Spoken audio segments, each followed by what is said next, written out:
မင်္ဂလာပါရှင် EP5 ကိုရောက်ပါပြီ EP5 မှာကလုံးဝစကားပြောလေးတွေစတော့မယ်ပေါ့နော်ကျမတို့နံပါတ်1တရမှာကဒီဟာလေးပေါ့ဒီဟာလေးကိုကျမတို့က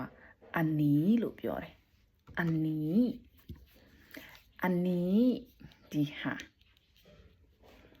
ဒီဟာလေးကဘာလဲဆိုရင်အနီးအရိုင်းဆိုတာကဘာလဲလို့ပြောတာအရိုင်းဒါကဘာလဲဆိုရင်အနီးအရိုင်းအဲ့လိုလေးမေးတယ်နော်အနီးအရိုင်း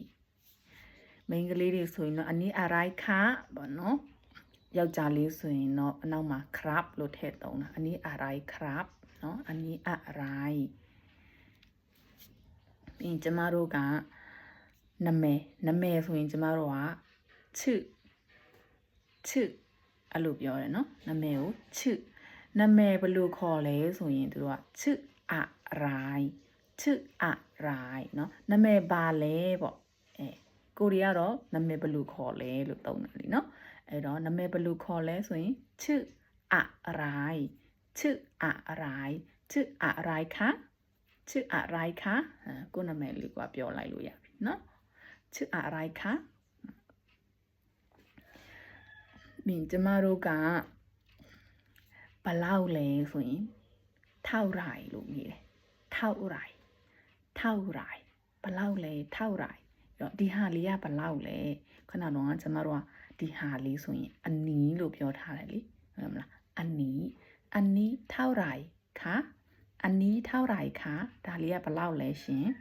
အနီးထောက်ရိုင်ခါ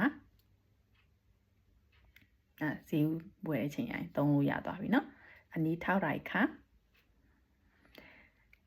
ကျမတို့ကဒီချိန်မှာနောက်ထပ်ဘာလေးထည့်လို့ရလဲကျမတို့ကအသက်ဆိုရင်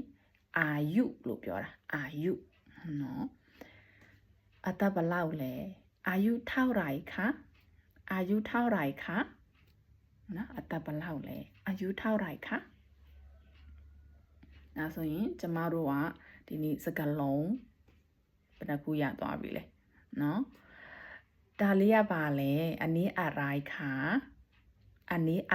ခါနာမည်ကဘယ်လိုခေါ်လဲချစ်အရိုက်ခါ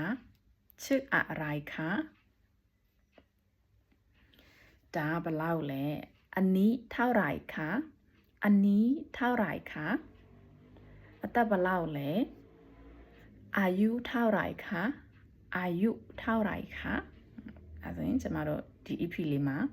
ရသွားပြီနော်โอเคကျမ EP ကိုအရန်ရှည်ကြီးတွေမလုပ်နေဘူးပေါ့နော်နည်းနည်းတိုလေးတွေဆိုရင်တော့ကြည့်ရတဲ့လူတွေလည်းမပြေတော့ဘူးပေါ့နော်